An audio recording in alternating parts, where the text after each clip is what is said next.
예, 후보자님. 정책 질의할 건데요.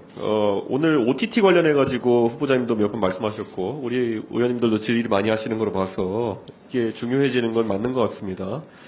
큰 틀에서 OTT와 레거시 방송 간의 규제 수준을 맞춰야 한다는 방향성에 동의하십니까? 동의합니다. 그렇다면 그 방향성은 두 가지가 있을 겁니다. 지금 지상파나 아니면 레거시 미디어에 가해지는 규제를 없애는 방향과 OTT의 규제를 부과하는 방식이 있을 겁니다. 어떤 방향을 선호하십니까? 참 중요한 문제를 제기를 해주셔서 우선 이 위원님께 감사를 드리고요. 아까도 그 이야기가 지적이 나왔지만 OTT 때문에 국내 BOD 매출이 거의 20% 정도 감소를 했습니다.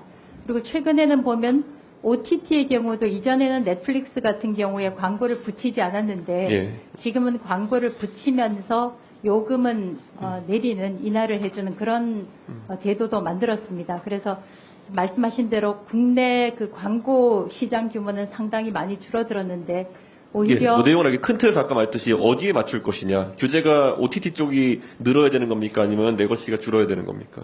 그거 혹시 그 밸런스를 잘 맞춰야 될 것 너무 같습니다. 모호한 답변 제가 같아서 그런데. 어느 쪽으로 이야기를 하든 예. 간에 영향력이 커질 수 있기 구체적으로 때문에 들어가겠습니다. 그러면 네. 들어가서 지금 저는 지상파나 아니면 레거시 미디어에 가해지는 규제가 너무 많다라고 좀 판단합니다. 본인은. 그래서 현재 혹시 후보자께서는 방송 광고 심의에 관한 규정에서 대충 어떤 품목들에 대해서 광고를 규제하고 있는지 알고 계십니까?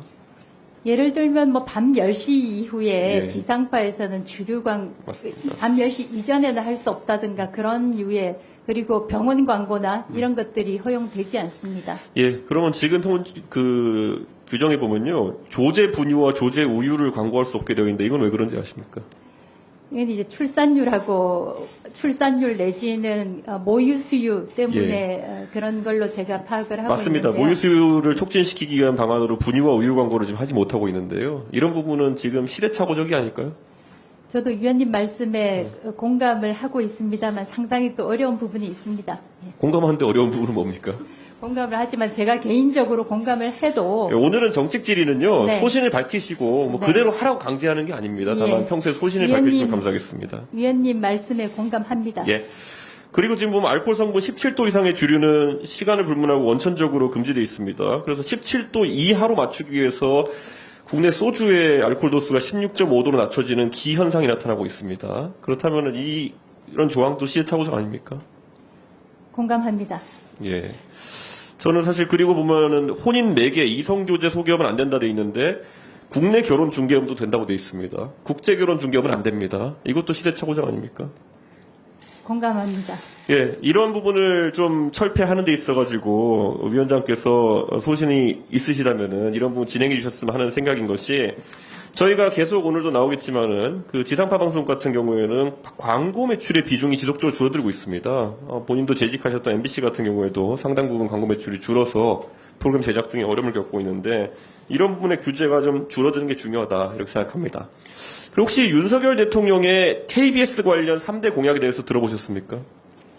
알고 있지 못합니다. 말씀해 주시면 듣겠습니다. 예, 제가 간단한 영상부를 한번 틀어보겠습니다.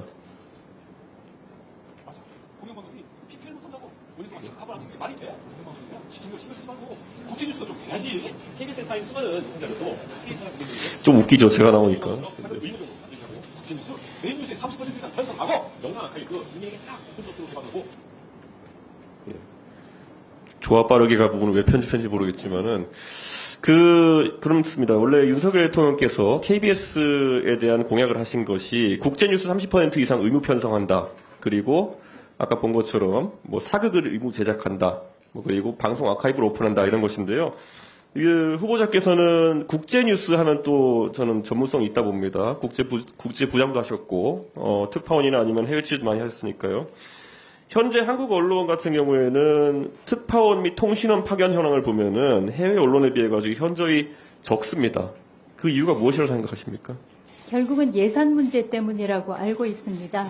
특히 KBS나 MBC나 SBS 같은 규모가 큰 지상파는 그래도 비교적 나은 편이지만 여타 종편이나 이런 언론사, 방송사들에서는 예산 지원이 지상파에 비해서 레거시 다 같은 저는 레거시 국제 얘기합니다만, 뉴스를 예. 편성하고 국민들에게 이걸 단순히 해외 통신사에 받아 쓰는 것이 아니라 우리 언론인들이 현장 취재하는 것이 국민의 알 권리 굉장히 중요한 문제이고 국민들 시각을 넓히는 데 큰 도움이 된다 보시는데 이것을 어떻게 진행할 수 있을지 혹시 보관이 있으십니까? 경험이 많으시니까. 제가 만약에 네. 방송사 사장으로 있다면 네.